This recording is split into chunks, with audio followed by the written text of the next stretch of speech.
Dream of the Red Chamber Chapter 108. We want to unpack what is essentially a masterclass in psychological realism. Yeah, we're really looking at how people cope with sudden, catastrophic loss and, the masks we wear for our families. Exactly. And what happens when the ghosts of our past just utterly refuse to stay buried? It is a profoundly unsettling place to start, honestly. And it perfectly sets the stage for the psychological landscape we are exploring in these sources today. It really does. To give a brief lay of the land for you listening, we are focusing on the Jia family. Historically, within the universe of this story, this is an untouchably wealthy, sprawling, aristocratic clan. Right. They were basically the center of the political and social universe, right? Exactly, they were it. But right now, at this point in the narrative, they are in a state of steep, terrifying decline. They've suffered massive property seizures. Just devastating financial blows. Yeah, and they have fallen entirely out of political favor with the royal court. So the gold is gone, the power is evaporating, and the brutal reality of their new circumstances is really setting in. The vibe shift captured in the source material is just incredible to me. This is a family that was famous for its lavishness. Right, lavish doesn't even begin to cover it. We are talking about a household where money was essentially an abstract concept. There was always so much of it flowing in from imperial stipends and massive land rents. And now Now they are literally rationing basic supplies. which is wild, the patriarch of the family, Jia Zhang, actually tried to return their massive family properties, including the legendary Grandview Garden, back to the state. Yeah, he basically went to the authorities and said, look, we can't afford the upkeep, so the state should just take it back. Which the state rejected, right? They did. And the mechanism behind that attempted return is fascinating. It really highlights the trap of aristocratic privilege. Well, you couldn't just sell an imperial gift on the open market like a modern piece of real estate. The Grandview Garden was constructed specifically for a royal visitation. So it's basically a monument. Exactly. It is a physical monument to the emperor's favor. So when Jia Zhang tries to return it, he is essentially admitting total public defeat. Oh, wow. I didn't think about the public humiliation aspect of that. Oh, it's massive. And the state rejected the return. The inner court refused to take the property back, which leaves the Jia family burdened with this massive empty estate that they have absolutely no means of maintaining. It just becomes a colossal tax and maintenance burden for them. Precisely. They are trapped by the physical manifestation of their previous glory. Which means their only real option is to just lock it up. The Grandview Garden, which was once the vibrant, beating heart of this family's youth, the place where all the poetry and romance of the novel took place, is now sealed off. Yes, just boarded up. And it's guarded by a single, solitary watchman named Baoyu. A single man walking the perimeter of an estate that once required hundreds of servants to maintain. It's eerie. The spatial emptiness of that is just staggering when you really visualize it. It is. And it brings us to the very real, very ugly financial strain happening inside the main house, just adjacent to this locked garden. Right, the day-to-day operations. The text points out the drastic staff reductions they've had to enact. They've gone from having like 10 servants in some areas down to just 3. Which is a massive cut in labor. You can imagine the atmosphere. The remaining staff, who were entirely used to the generous times where the family basically threw silver at every minor inconvenience, are now grumbling nonstop. Naturally. The workload has tripled, the perks are completely gone, and morale is just completely dead. You see this unfold most vividly when looking at the psychological toll it takes on the management structure of the family. Specifically on Wang Shifeng, who is universally known as Feng Ji. Right, Feng Ji. She is the internal manager, essentially the chief operating officer of this massive household. Previously, she was a master manipulator. A brilliant logistics person. Exactly. Yeah. A brilliant logistical mind who thrived on managing this huge flow of resources and people. But her genius, her entire management style really, was predicated on having an endless cash flow to lubricate the gears of the household. Right, it's easy to be a great manager when you have unlimited budget. Exactly. And now she doesn't. She is like a brilliant wartime general who suddenly looks around and realizes she has no troops, no ammunition, and the supply lines have been cut. That is a perfect analogy. She is struggling to manage the house's operations, basically paralyzed by the lack of resources. Mhm. The elders above her aren't happy because their standard of living is dropping. Right. The servants below her are complaining and threatening to quit, and she is caught right in the middle of this massive structural collapse, trying to do impossible math. And we have to remember the physical reality she's operating in, too. You can actually see the physical toll this is taking on Fengji. Yeah, she's really unwell. She's literally dragging herself out of a sickbed just to keep up appearances for the matriarch, Grandmother Jia. It's the sheer exhaustion of trying to make 3 coins do the work of 10 day after day. All while surrounded by people who actively resent you for the decline in their comfort. Exactly. The physical space going to rot is a direct, undeniable mirror of Fengji's own internal depletion. Wow, yeah. The locked Grandview Garden isn't just empty real estate sitting next door. It is a powering, inescapable monument to the family's lost golden age. Every single time she looks out the window and sees those locked gates, she is reminded of the impossible task she has been given. I was thinking about this, and the best way I can relate to the sheer scale of this collapse is to imagine, like, a modern corporate bankruptcy. Oh, okay. Let's hear it. Imagine one of those massive tech giants in Silicon Valley. They build this lavish billion-dollar campus with the organic cafeterias, the meditation rooms, the indoor waterfall. Right. Infinite budget stuff. Exactly. It's a testament to infinite growth. And then the bottom completely falls out of the market. They have to lay off 70% of their staff overnight. Yeah, brutal. They lock up the main campus because they can't even afford the electricity bill to keep the waterfalls running.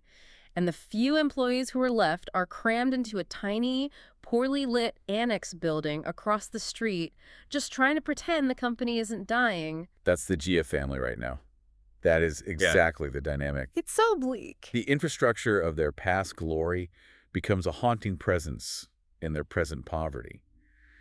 But there is a detail in the source material that really complicates this picture of universal suffering within the family. Oh, I know what you're going to bring up. Yeah, it has to do with who is actually bearing the brunt of this decay. That is the part that really got to me. Mm. While Fengji is drowning in debt and coughing up blood and Grandmother Ji is trying to hold the emotional core of the family together, where are the men? Right, the patriarchs. The primary male figures of that generation, Jia, Shi, and Jia Zhen, are away at their respective government posts in the provinces. And what are they doing? They are sending letters home saying, essentially, everything is fine here, we are perfectly comfortable, don't worry about us, keep the house in order. Yeah, just completely detached. I have to ask, are they genuinely oblivious to the daily misery their family is facing? Or are they just intentionally insulating themselves from it? Well, to understand the mechanics of that, we really have to look at the gender dynamics and the strict division of labor in this aristocratic society. Okay, break that down for us.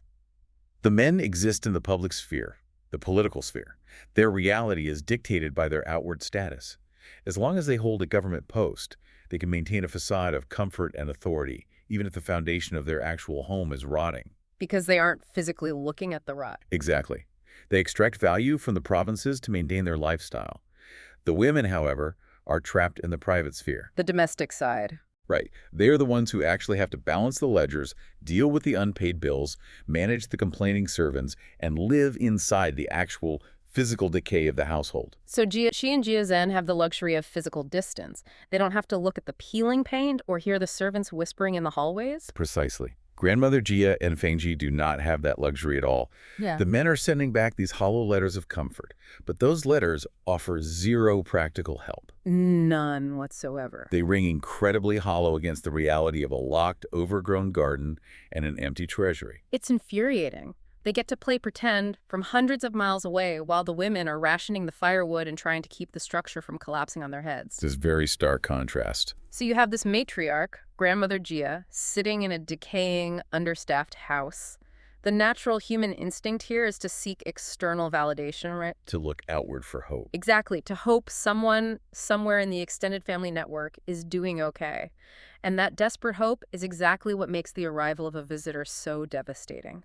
Oh, absolutely. Because when you're already at rock bottom, the last thing you need is a comprehensive update on everyone else's misery. And that is exactly what they get. The visitor who arrives is Shi Shangyun, a beloved childhood friend of the younger generation who is returning to visit after her recent marriage. Right. And she starts off with good news. She does. Shangyun begins the conversation by reporting that she is actually doing quite well. Her marriage is peaceful, her husband is kind, and her days are passing quietly. A rare win. But the moment she offers this small sliver of good news, the conversation immediately plummets. It turns into a comprehensive inventory of tragedy as Grandmother Gia and the others begin to review the fate of the entire extended family network. It is a staggering roster of ruin. I was reading this section and marveling at the sheer concentration of grief. It is relentless. Let's just walk through what Grandmother Gia and Xiangyin recount in this one sitting, because it's a lot. Let's do it. First, obviously, there are the tears shed over the recent death of Lin Daiyu, the brilliant, fragile cousin who passed away under deeply tragic circumstances. Yes, that trauma is still very fresh and hangs over the entire house. But then they move on to the living. They discuss Yingchen, who has been married off to a man named Sun Xiaozu, and he is a man explicitly described elsewhere in the novel as a mountain wolf. Just a deeply cruel person. Yeah, she is suffering terribly, trapped in a highly abusive marriage with absolutely no recourse to escape. And the ruin extends far beyond the immediate household, too. The extended network, the allied families they relied on for political and financial stability, they are all collapsing simultaneously. Like dominoes. Exactly. They discuss the Zhu family, which is entirely ruined. Xu Pan, the violent and unpredictable son of that family, is in prison and facing execution for murder. Just a casual murder charge dropped into the catch-up session. Right. And his wife died under mysterious circumstances, and just recently a maid confessed to the crime, which barely saved the family from further state retaliation. And the domino effect of that murder scandal ruins the lives of everyone else in the Su family. Right. Zhu Pan's brother, Suke, is delaying his own marriage purely out of conscience because he feels he can't celebrate or start a new life while his brother is sitting in a death row prison cell. It holds everything. And another cousin, Baoqin's marriage is also delayed because she is in mourning for her father-in-law. It's like joy has just been universally put on pause for an entire generation of this network. The isolation only deepens as they continue this conversation. They discuss Tanchun, one of the most capable daughters of the Jia family, who has been married off to a distant, dangerous sea border region to secure a political alliance. Just sent to the edge of the map. And the author notes there are absolutely no letters coming back from her. We must understand the geography and communication methods of the era. No news from a dangerous remote border means she is effectively gone forever, swallowed by the distance. That's terrifying. And finally, they touch upon the Zhen family. Right, the Zhen family. They were basically the Jia family's mirror image, right? Another incredibly wealthy Southern aristocratic clan. Exactly. They were the Jia family's greatest ally and reflection of the society. And they are completely ruined. Their home was raided by imperial guards, their property confiscated, with absolutely no news of their survival. So Grandmother Gia sits there and listens to all of this. She processes this absolute wave of destruction washing over everything she built, and she uses a phrase that really anchors the despair of this chapter. Yes, the 6 relations. She says, quote, "It is truly a case of 6 relations sharing the same bad luck."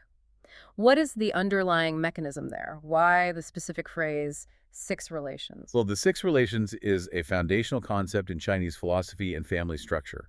It generally refers to the fundamental familial bonds, parents, children, older siblings, younger siblings, spouses, and extended kin. Basically everyone you are connected to. Right.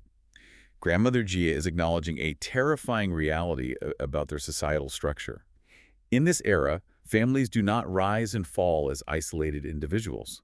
They operate as massive, interconnected ecosystems. Like a modern corporate conglomerate where if the parent company files for bankruptcy, every single subsidiary goes down with it. That is the exact mechanism.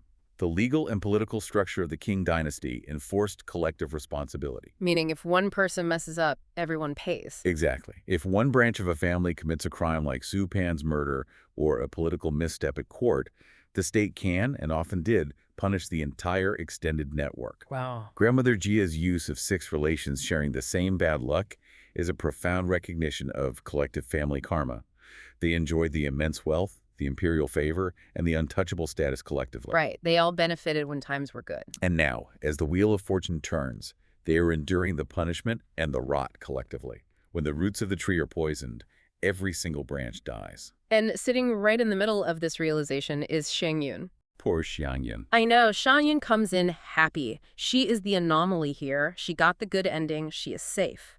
But she realizes almost immediately that her presence and her untainted happiness is making everyone else profoundly uncomfortable. It's palpable in the text. The narrative shows us how she feels everyone is treating her differently. They start out wanting to be lively and catch up, but then they just look at her and start crying. It is a textbook case of survivor's guilt, compounded by the intense social awkwardness of being the only one who escaped the sinking ship. Yeah, talk about a heavy atmosphere. Xiang Yan is highly perceptive. She realizes that her happiness is not a comfort to this ruined family. It is a mirror. That's the tragic irony of it. It's not that grandmother Jia and the others don't love Shangyan, it's that looking at her reminds them of what they all thought their futures were going to look like. Exactly. She represents the timeline where things worked out. Every time she smiles or talks about her peaceful home, grandmother Jia is forced to think of Daiyu, who is dead, or Yingchen, who is being tortured by her husband, or Tanxin, who is lost to the sea border. Xiangyan's happiness is a weapon, and she doesn't even mean to wield it. You can clearly see the psychological toll this takes on a matriarch like Grandmother Jia. Her entire identity for decades has been the protector, the orchestrator, and the ultimate authority of this massive network of powerful allies. She was the boss. She arranged the marriages, she managed the alliances. Now she is sitting in a decaying, drafty house, hearing that every single thread of her elaborate tapestry has unraveled simultaneously. The psychological weight must be crushing. It is. The gloom in the room becomes so thick, so utterly suffocating, that Grandmother Jia realizes she has to take drastic action before the family's morale completely flatlines. She realizes she is losing the room, maybe permanently, so she decides to artificially inject some life into the household. Forced pivot. Exactly. And this leads us to what is essentially a mandate of forced fun. Grandmother Jia suddenly remembers, or perhaps claims to remember to serve her purpose, that it is Bao Chai's birthday in 2 days. And Bao Chai is a very specific choice. Right. Bao Chai, being the woman Baoyu, the golden boy of the family, ended up marrying. Grandmother Jia immediately orders a party. She pulls out 100 silver taels, gives it to her fiercely loyal head maid, Yuan Yang, and says, basically, make it happen. We are going to celebrate. We really need to translate the stakes of that financial decision for the listener. Yeah, please do, because 100 taels doesn't mean much to us today. A single silver tael was enough to feed a commoner family for a significant amount of time. 100 silver taels is a massive, almost reckless sum of money for a bankrupt family to spend on a single evening's entertainment. It's like maxing out your last credit card to throw a lavish gala while your house is in active foreclosure. Precisely. This decision to throw a party is completely reactionary. It is not born of actual joy. It is born of sheer desperation. She's just trying to stop the bleeding. Grandmother Jia is trying to use money to buy a momentary return to the past, to manufacture the feeling of the Golden Age.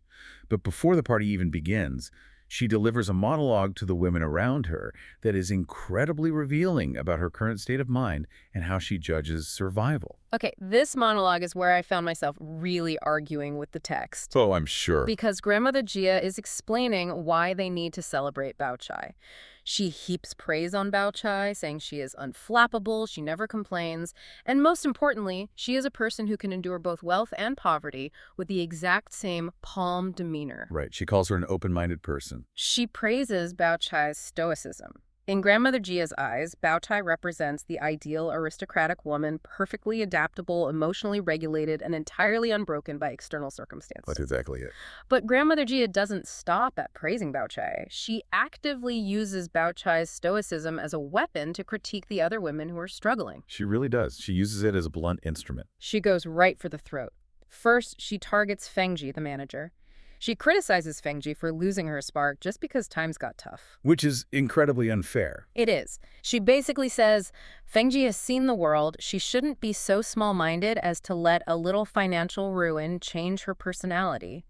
Which is staggering, considering Fengji is the one literally doing the agonizing daily math to keep them all from starving. It is a profound lack of empathy from the matriarch, shielded by the very labor she is critiquing. But then she goes after Daiyu. She brings up the recently deceased Daiyu, and she says, quote, your Lin's sister was the most petty and suspicious person, which is ultimately why she did not live long. That is a brutal assessment. Are we supposed to believe that? Isn't it incredibly unfair for Grandmother Jia to blame Daiyu's death on her pettiness?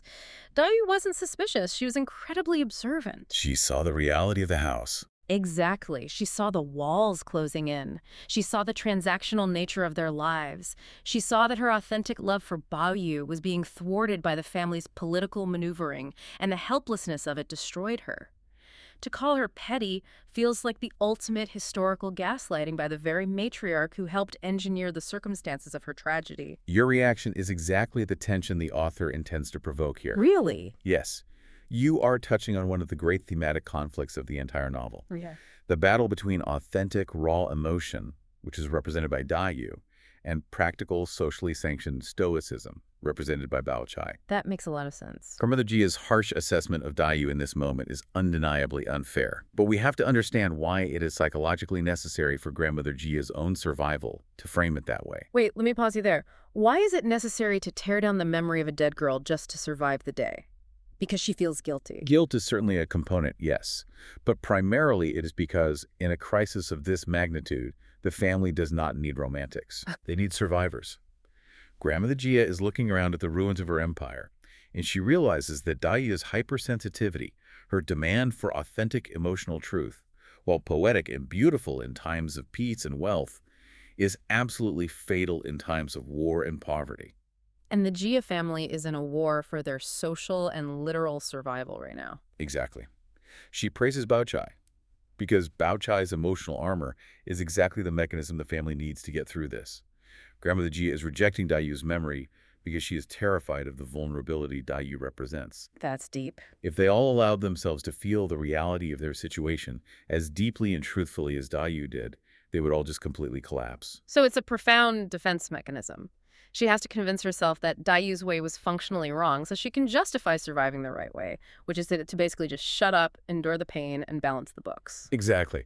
Stoicism is a wartime survival tactic, and Grandmother Jia is commanding her troops to adopt it. Under this mandate of stoic survival, the invitations for this forced party go out. And the guest list itself plays out like a tragedy. It really does. Look at Yingshan. Right, Yingchen attends, but we learn she has been crying for 3 days straight because her abusive husband initially forbade her from going. He told her the Jia family was unlucky, and he didn't want their bad luck rubbing off on him. Notice the transactional nature of his ultimate permission, though. He doesn't just change his mind out of kindness. Not at all. He only relents and allows Yingchen to attend when he learns that Jia Zhang, the patriarch, has regained a minor temporary political title. Unbelievable. The moment there is a hint of political capital to be extracted from the Jia family, the husband allows Yingchen to go. It highlights Yingchen's tragic position. She is not a beloved daughter returning home for a warm celebration. She's a political pawn being deployed by her abuser to network with her own family. And then you have Bao Chai, the actual guest of honor, who doesn't even know it's her birthday party. That is the most surreal part of this. She gets the invitation, sees all these relatives arriving, and assumes they're just coming over to offer condolences or pity because the family is falling apart. She is so deeply disconnected from the idea of joy that the concept of a birthday party doesn't even cross her mind. It perfectly illustrates the utter absurdity of the gathering. Completely absurd. The family is assembled under this artificial mandate of joy. But as anyone who has ever been commanded to be happy knows, forcing joy in the midst of trauma usually backfires spectacularly. Yeah, you can't just mandate fun. The tension in the room is suffocating. Even Fengji, who is historically the life of the party, tries to crack a few jokes and they just fall totally flat.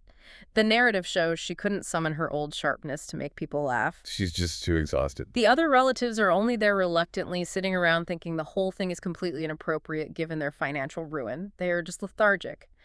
So to cut through this awful, depressing silence, Grandmother Jia orders a drinking game. Which becomes the absolute centerpiece of the gathering. Right. She calls for her maid, Yuan Yang, to bring out 4 dice to play a highly structured game where the roles dictate lines of poetry and song titles. Now, I need to admit some confusion here, because parlor games in classic literature are never just games, right? I imagine the author isn't just taking up page space, showing us how they pass the time. Far from it. In classical Chinese literature, drinking games and poetry contests are vital narrative engines. What do they actually do for the story? They operate as a mechanism to force characters to inadvertently reveal their subconscious desires, their deepest fears, or their impending destinies. Oh, wow. The rules here are simple, but demand immense cultural literacy. You roll the 4 dice, identify the specific classical name of the dice combination, and then recite a line of poetry that matches the theme. If you fail, you drink a penalty cup. Sounds like high-stakes trivia. On the surface, it is a game of memory and wit. But in this specific trauma-laden scene, it becomes a game of psychological Russian roulette. The dice are going to unearth exactly what everyone is trying to repress. A skeleton key for their repressed trauma. So let's look at these rolls because they are incredibly specific. Aunt Sue goes first, and she rolls 4 ones. Right. Yuan Yang, who is acting as the referee, calls this roll the 4 hoary heads of Mount Shang, which means everyone with some age on them has to drink. What is the historical context of the 4 hoary heads? Why does that specific phrase matter here? The 4 hoary heads refers to 4 famous, wise elders from the Han Dynasty who fled to the mountains to escape intense political turmoil and live in peaceful obscurity. Fleeing political ruin. Exactly. In the context of this forced party, it immediately grounds the game in themes of aging, retreat, and escaping a collapsing dynasty. That is so pointed. It's a subtle, deeply uncomfortable reminder that the elders sitting at this table are presiding over a ruined estate, unable to escape their own political turmoil. It sets a melancholic, reflective tone right out of the gate. The universe is already steering the game toward their grim reality. The mood is heavy immediately. The dice eventually make their way to Baoyu. Now, Baoyu is the emotional center of the novel, the golden boy, who is deeply traumatized by everything happening around him.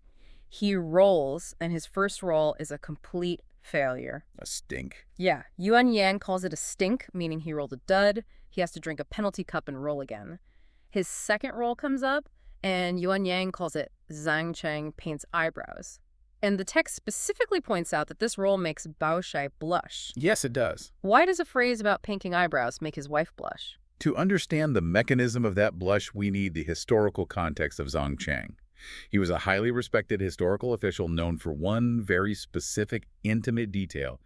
He would lovingly paint his wife's eyebrows every single morning. Oh, wow. Yes. In Chinese literary tradition, Zhang Cheng paints eyebrows is the ultimate, universally recognized symbol of private, romantic devotion and deep marital intimacy between a husband and wife. Wait, so Baoyu rolls the ultimate symbol of marital romance while sitting right next to the wife he was basically tricked into marrying? That's not just an awkward parlor game. That's the universe actively punishing him. Exactly.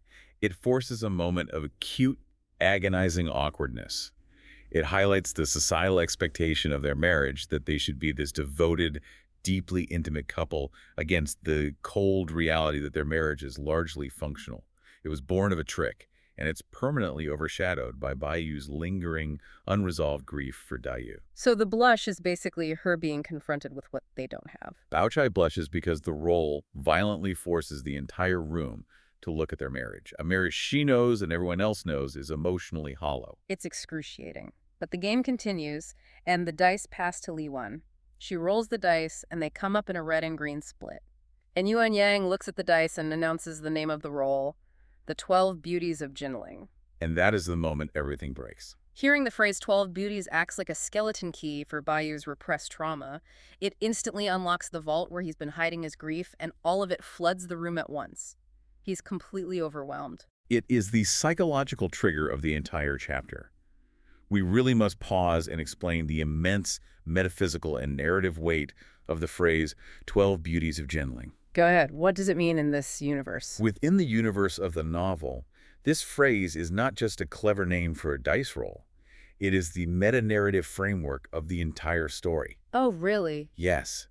In the very 5th chapter of the novel, years prior when they were all young and thriving, Baoyu had a mystical, prophetic dream.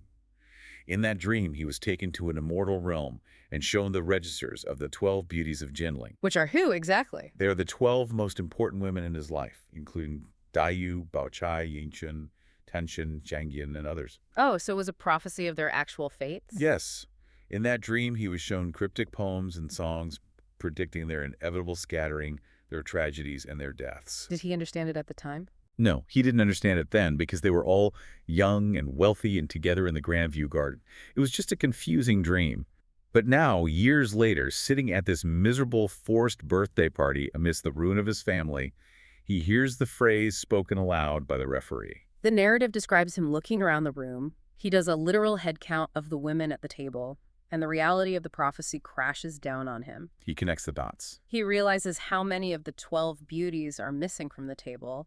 Some are married off to abusive men, some are exiled to the sea borders, and the most important one to him, Daiyu, is dead. It all rushes back to him at once. The illusion of Grandmother Joya's party evaporates. He is completely overcome with tears. He can't hold it in, so he fakes being hot, says he needs to take off a layer of clothing, and excuses himself from the table just to flee the suffocating room. The dice literally force Baoyu to confront the fragmented reality of his family. The artificial, expensive cheer of Grandmother Jia's 100-tail party just could not withstand the subconscious truth that the game unearthed. I compare this to, like, a modern family Thanksgiving. Everyone is stressed. The family has had a terrible year. Maybe there was a messy divorce or a recent death in the family. Right. Everyone is on edge. But the matriarch says, we are going to play a board game and we are going to have fun. And you're playing charades or Pictionary, and someone accidentally draws a card or gives a clue that perfectly describes the person who just passed away. Oh, that would be terrible. And in a single second, the entire room's artificial cheer shatters. The silence is deafening, and someone just gets up and walks out of the room because the facade is broken. That is what Baoyu just did. That is a perfect modern parallel. The game drops the illusion entirely. And unable to bear the atmosphere of the party, Baoyu flees. But the crucial detail is where he goes. Right. He doesn't retreat to his bedroom to sleep it off or hide. He's drawn, almost magnetically, to the very place he's been forbidden to enter. So Baoyu leaves the party. He is wandering, but he is followed by his maid, Shirin. Shirin is a vital character here, I feel like. She absolutely is. She is fiercely loyal, very practical, the ultimate pragmatic caretaker, and she tries to stop him from wandering off. But Baoyu keeps walking until they reach the locked side gate of the Grandview Garden. And purely by chance, the gate is open because some servants had been sent in to fetch fruit for the party. It is a fateful opening. The forbidden realm, the physical manifestation of their lost youth, is suddenly accessible. Baoyu walks in, and what he sees is a landscape of total heartbreaking decay. This is the place where he spent his golden youth. His paradise. Now the flowers are withered, the paint on the beautiful pavilions is peeling off. It is total desolation. But as he looks out over the ruins, he spots something in the distance. He sees a lush, green, thriving grove of bamboo. And he knows instantly what it is. Yes, the Xiaxiang Retreat, the former home of Lin Daiyu. The visual contrast the author paints here is brilliant and devastating. You have the man-made structures, the pavilions, the painted wood, the architectural symbols of the Jia family's wealth. And they are all dead, peeling, and rotting. Yes. They represent the collapse of the aristocracy, the failure of money. But the bamboo is different. We have to look at the botanical and poetic significance of bamboo in Chinese culture. Right. What makes bamboo so specific to Daiyu? Why does it stand out? Bamboo is evergreen. It survives the harsh winter. It bends in the wind, but it rarely breaks.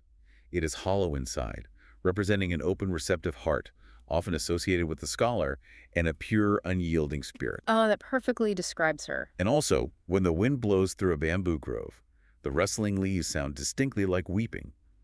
The bamboo survived the financial ruin of the Jia family because it was never about money. It was a part of nature, mirroring her essence. So it's like she is still there. Baoyu sees that bamboo, vibrant against the rotting wood of the pavilions, and it acts as a beacon. He knows her memory, her pure spirit is still alive in there. Jiren sees him looking at the bamboo grove, and she completely panics. She knows exactly what will happen if he goes to Daiyu's old house. She knows his history of breakdowns. Right. She is terrified of triggering his grief, which has historically caused him to literally lose his mind and fall deathly ill. So Jiren tries to divert him. She actually lies to him. A drastic measure. She points in a completely different direction and says, "Oh no, you're confused. We already passed Daiyu's home. That's not it over there. It's getting late. Let's go back." It is a desperate attempt at spatial manipulation. She is essentially trying to gaslight him into not being sad. She's saying, "Look at the map. We passed it." But Baoyu's internal compass is locked onto it. He replies that she isn't lost. He ignores her entirely and refuses to turn back. He'd not be swayed. I have to say, Shirin is so incredibly relatable here. She is the ultimate anxious friend who is just trying to keep everything from falling apart. She's thinking, please, we just got you stable. Do not walk into the trauma house. It's very human. But grief doesn't care about maps, and it certainly doesn't care about logic. Your framing of Shirin is excellent. She represents the pragmatic demands of the waking world, just as Berchai does. She wants Baoyu to stay safe, healthy, and emotionally flat, because that is what survival requires. Right, don't feel too much, just survive. But Baoyu, returning to the garden, despite Ziren's desperate warnings, taps into a deeply resonant literary archetype. It is Orpheus descending into the underworld. Oh, wow. He knows it is a realm of the dead.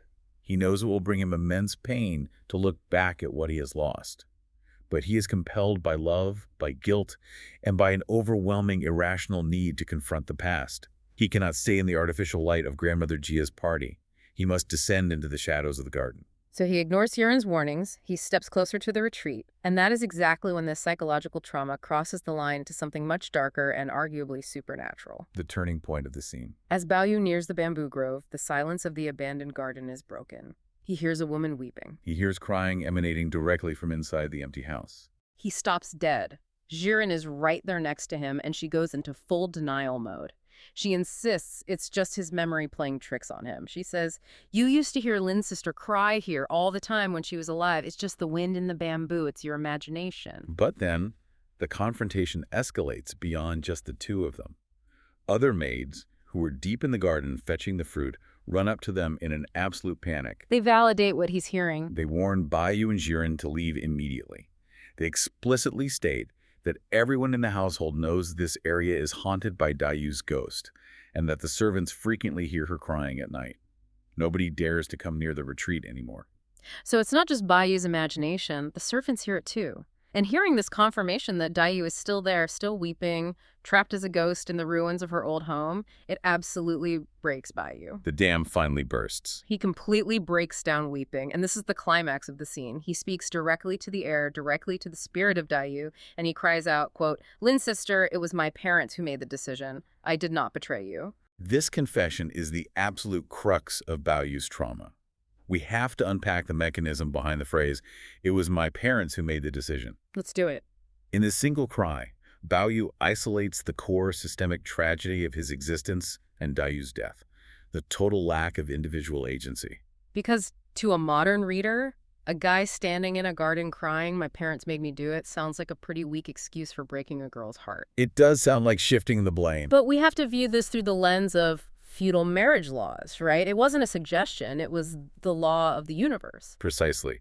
In the patriarchal society, marriages among the aristocracy were never about individual love or personal choice.